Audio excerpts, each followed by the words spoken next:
Hello, survivors of the nuclear apocalypse. Welcome back to AtomRPG and Playing Hardball.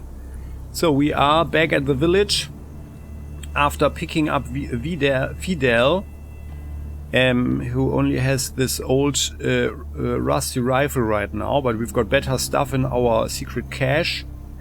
But now it's time to do a little bit of fishing, because we do have some bait here and it has been a while. Oh yeah, a bite, something pulls on the line and we have to grab the pole hard to save it from going into the water with the bait. Let's pull. Oh no! Oh, not my lucky day. Oh no. We lost the wasp legs. Let's do it again with more wasp legs. Bite, pull. Oh, another unlucky day. Oh, so sad, right? However, we do have the ability to travel back in time. And that's of course not cheating, isn't it? So, pull, you're in luck, take the catch. A deep water humpback. Oh, nice, that's a good one, okay. Yeah, we are always so hungry, right? And let's do it again with the wasp legs. Oh, okay, let's stop fishing. Okay, we're not wasting any time. There wasn't anything biting anymore, I guess. And we don't want to wait here. But actually, like the fish, that was the good one. That is giving us 4 units of salted fish if we salt it. And that's actually excellent.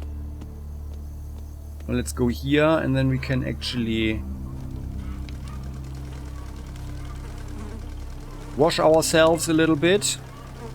And more importantly, drink some water.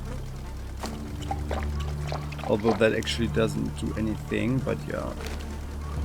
But having water around is always a good thing.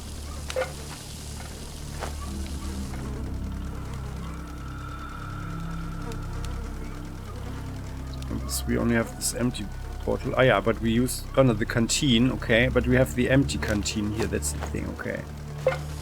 So now I wanna give it to Fidel. Like one of them, so like this, right? So maybe he does something with it, I don't know. But it just feels right that he has something to drink for himself if he wants to take a sip. The main thing is to stay positive. Is something going on here with you guys? No, I don't think so, right? But she's bartering. Level 68. She only has 12 rubles. Yeah, and we don't really have anything that we can sell her. But that's actually the first time that someone is close to our own abilities. Oh, by the way, how much does she pay for a bottle of water then? Okay, for some reason. I guess that's because this is a village where she can just fill up the water easily for herself. Anything new here? Ah yeah, there is someone. There are 2 people here, okay. Oh, and Alexander is gone, okay. Who are you? The man has clearly noticed us. With difficulty forces a smile and nods.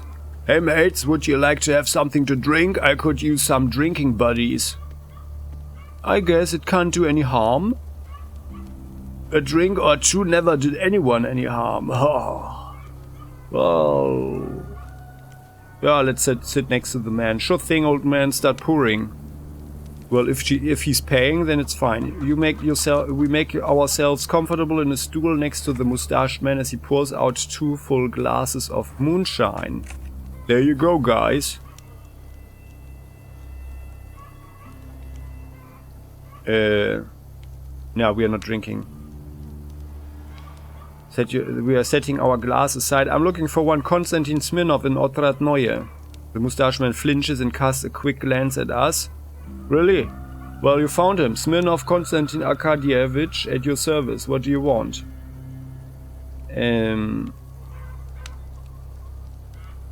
Strategist in... Yeah, we can go directly forward. Strategist in Krosnoznameni needs to assemble a team for a big mission. Smirnov's eyes widen comically in surprise. It seems like we've broken through his apathy. The strategist? Seriously? My god, it's been a long time since I last heard that name. So many memories. Those were good times. So what's the fuss? What's cooking? Well, a gang of low-down criminals is planning to attack Othrat Neue. The man looks quickly around in worried disbelief. What? This very village? That's my luck all over. Wrong place, wrong time. By the way, did the strategist mention who else he needs on this team apart from me? Anyone I know, maybe? Well, why do you ask? Just answer me, it's important. Yeah, he said he wants Lyudmila the sniper and Major Pronin. Smirnov lowers his head to think. When he finally speaks, he's unexpectedly apologetic. This is good in a way, reuniting the old team and all that. Listen, do you know if Lyudmila accepted the job? I saw her recently at the outpost not far from here, but I was hesitant to approach her. It would have felt awkward unless I had a good reason. Well, she hasn't accepted yet, but I'm working on it. The man gazes pensively into the cloudy contents of the nearest bottle of moonshine. Then convince her to sign up and you can count on me 100%.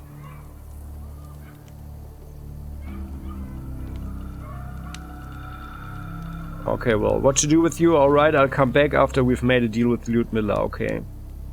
That's fine. So, and we are not going to have that high speechcraft in a long while, I guess. Smirnov tries his utmost to conceal his joy, stroking his mustache to hide a wry smile. Thanks, brother, I owe you.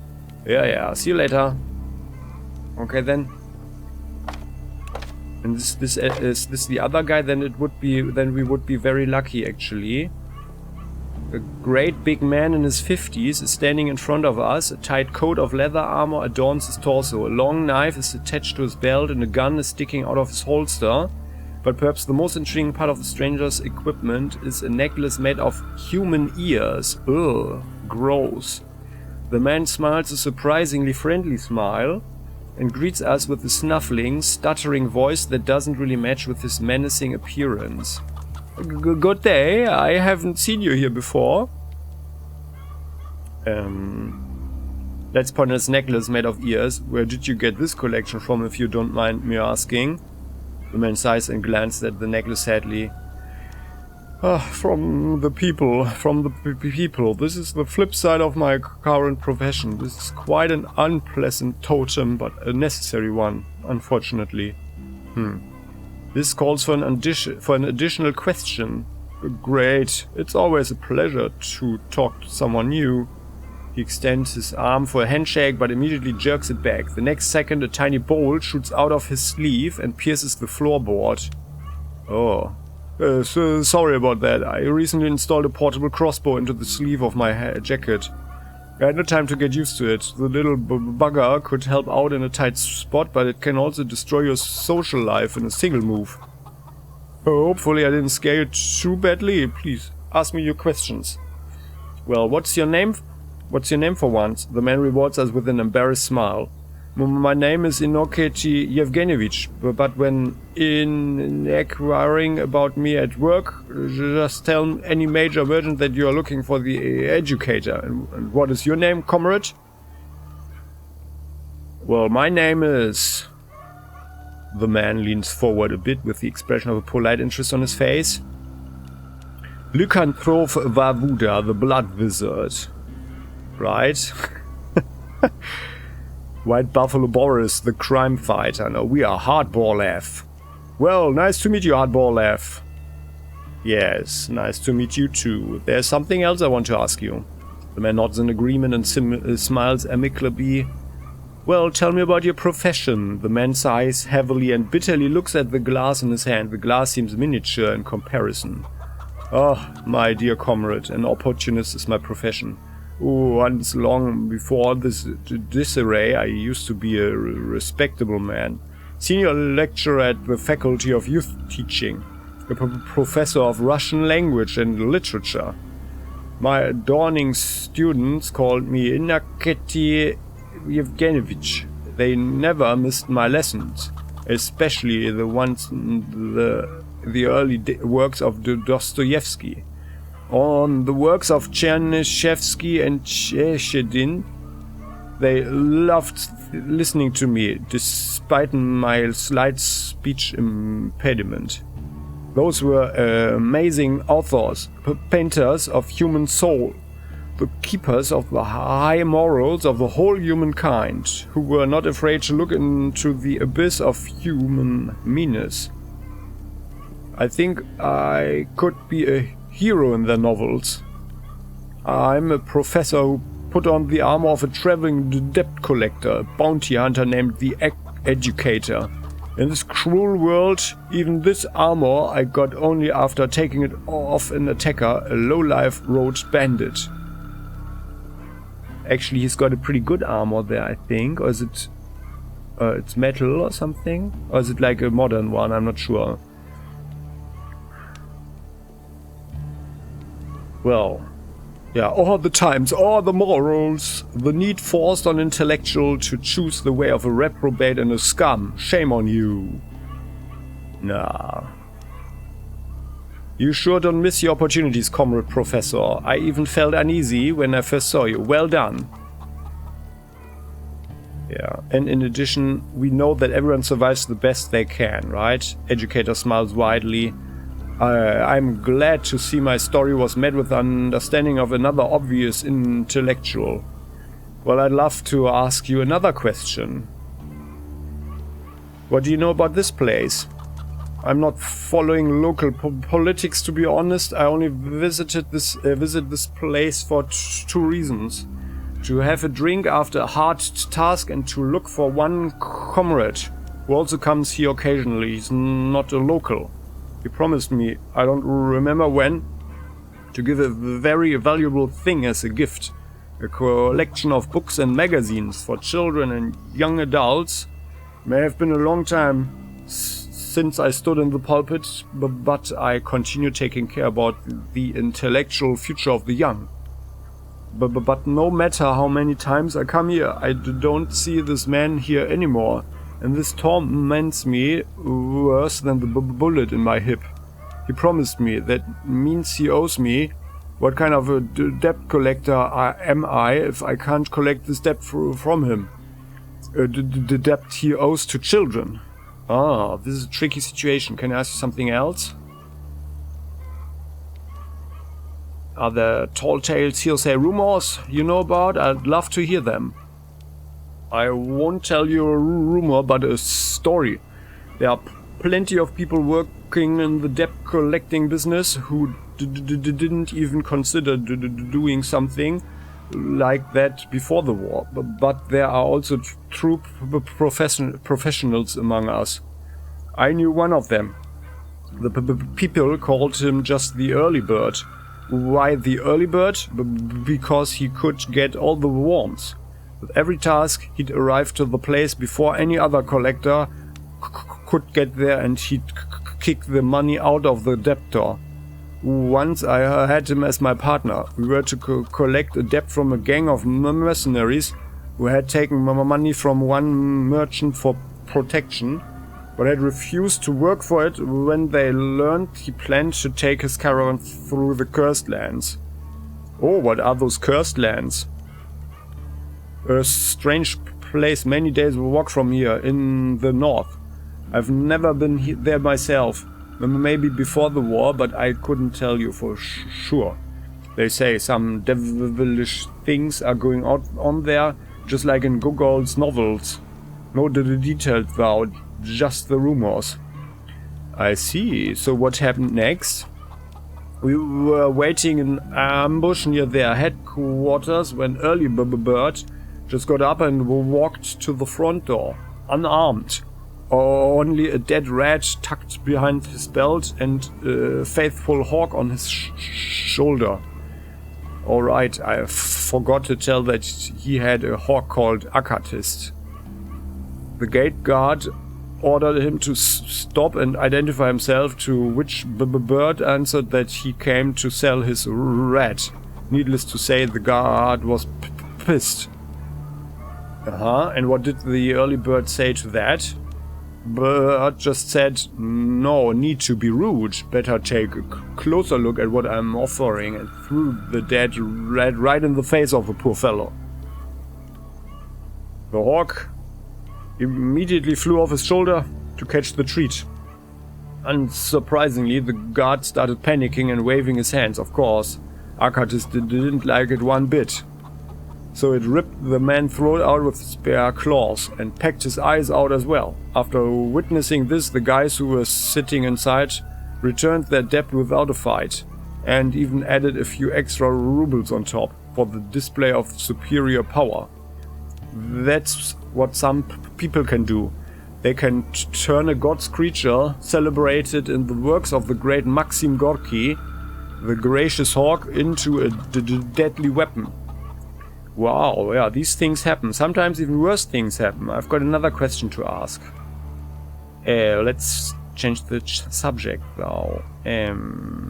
Well, okay, I think we are through here. Nothing else comes to mind. Okay then, so yeah, I think this guy is not the one for the quest. Katja, did you see something? Hello, how are you doing? Okay, well, no, actually I just wanted to know how you're doing. No, not too bad, thanks for asking. Okay, no trouble at all. Well, I better go. See you then around. And by the way, we are doing really well. Let's have a look at this guy. Welcome again in the store. Yep, that's great. Does he have something? He does have a lot of rubles. Rusty rifle. Let's get the duct tape, the electrical tape for 12.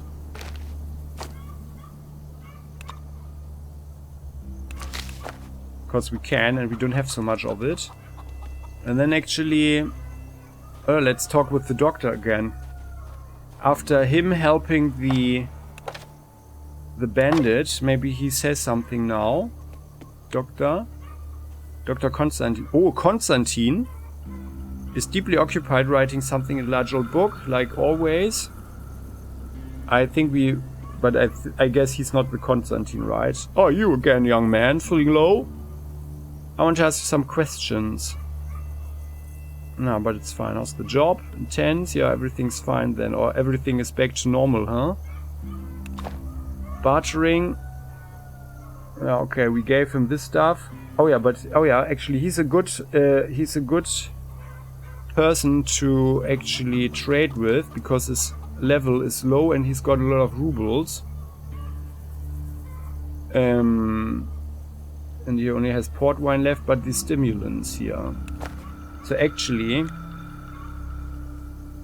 what I think is that we are going to do some crafting as well. Oh, and by the way, I think we should report to the mayor. Hello, Kovalev. Comrade Kovalev. I have something to tell you about the bandits. Oh, there's this thing. No, okay, let's change. Let's pass through. There's this thing. Yes. Okay. No. How's the daughter? Everything going alright? It's going great, really. I was terribly mad at you at first, but after speaking with Katja, yeah, I think we remember the story. Okay, I'm happy for you, but now I must go. Oh, by the way, he's also bartering, right? His level is also 80. He's got 40 rubles, okay. Okay, just passing through. And then this guy can barter as well. He's got 12 rubles and 12 shots. Okay, that's good to know. So I think we are making some weapons. We are crafting some more weapons that we can sell now. Oh, there they are, okay. Before you stands Priestess Vana Banana, the beautiful mistress and telepath.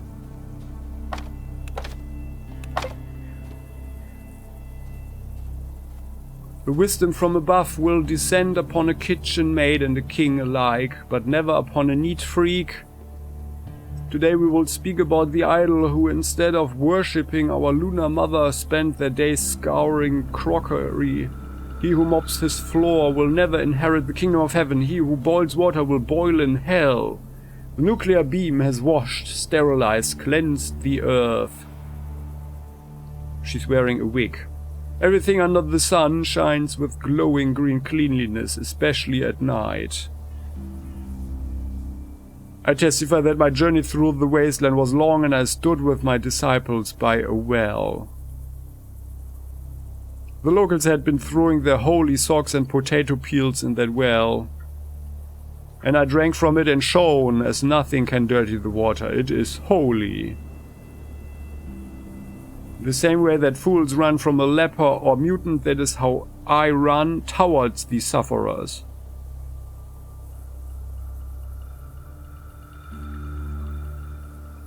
Right, which moron just sneezed?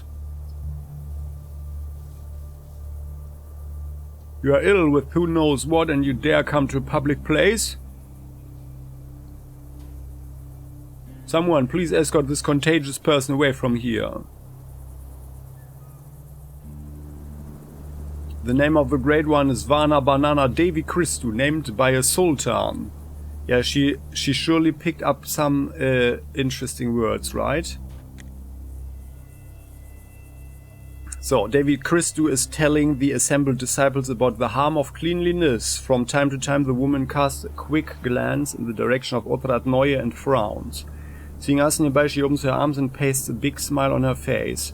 Yes, yes, come to Vana Banana Devi Christu, ye ill and lame of all places.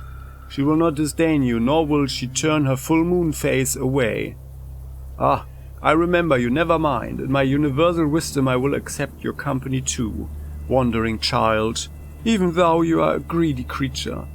By your wish to drink from my wisdom a second time, you earn the right of the first sip from the recent converts of Otrat Neue, whom I can't see yet, and whose hypocritical authorities refused my request to give a lecture on the harm of hygiene. I may not fit through their needle-narrow gates, but many did hear my words and cast aside their brooms and aprons in the name of uncleanliness. Yeah.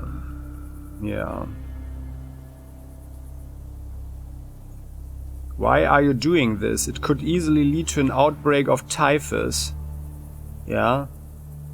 Because you are certainly not fighting the good fight. We are not beating the neat freaks, right? Silly child! Vana Banana eyes begin to bulge from their orbits. She's about ready to slap us one, but whatever rudiments of common sense she still has restrain her hand. Don't you know that every disease is a trial of the invisible god? Scrape your dishes night and day, polish your shabby floors, but you can't escape the sting of his little servants, the viruses and bacteria, who abound in countless legions. Only those who believe in Devi Christu will be safe from the shameful buboes and underarm onion. Oh, yeah, I testify that this is the truth. All glory to Banana. I mean, the fun thing is, I wonder what's actually happening if we go all along with this. But I guess that would take too long, because she's going to be in different places, as they said, right? And we just have to do too much stuff. But I bet it's hilarious. Okay, but we need to be a little bit more serious here, of course.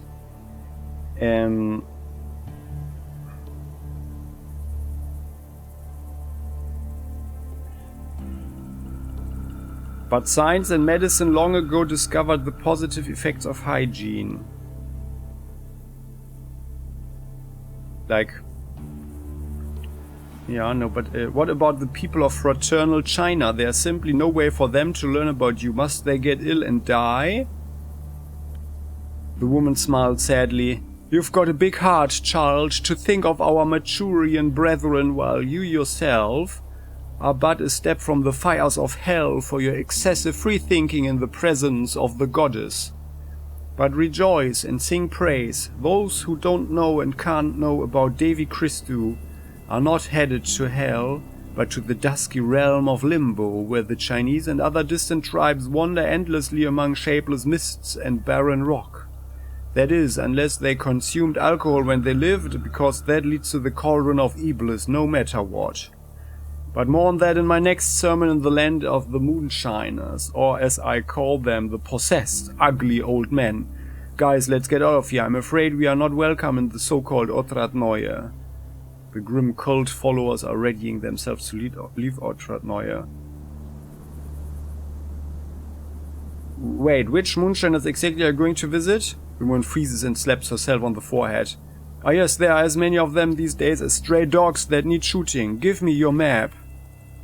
We hand our map to the cult leader, and with a piece of coal she marks the location of the moonshiners' farm. People call this fortress of alcoholism the Drunken Lair. See you there. The cult leader raises her nose in the air, turns her back and starts walking away. Her grim congregation follows in her footsteps. Well, see you. Okay, interesting. So I guess the Drunken Lair, so those are other moonshiners, okay. Yeah, but I think that's fine. So here there's nothing else, so let's get into our secret stash. Now there's no one here who can actually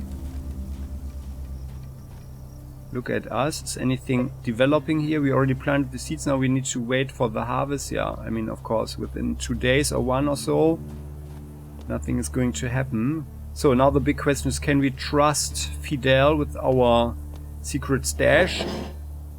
Well, we have to, I guess. Also, he's like working for Atom as well, right? So, there we are. The red is still not gone. I wonder if anybody is ever cleaning it up. Oh, and by the way, how about we take the crossbow back in our hand, huh? But the thing is, we are going to end this episode now, and I am going to do this stuff offline, off camera, because that's just administration, but I will present the solution and the gearing in the next episode. And then, yeah, I think I'm going to craft a little bit. We brought some stuff, not too much actually, but maybe we can get some things done. But that we don't need to do on camera. So thanks for watching, guys. I would appreciate if you click the like button, subscribe to the channel if you haven't done so yet, so you never ever miss an episode again, and share your thoughts in the comment section about this game, the Post-apocalypse, and whatever is on your mind. See you next time. Bye bye.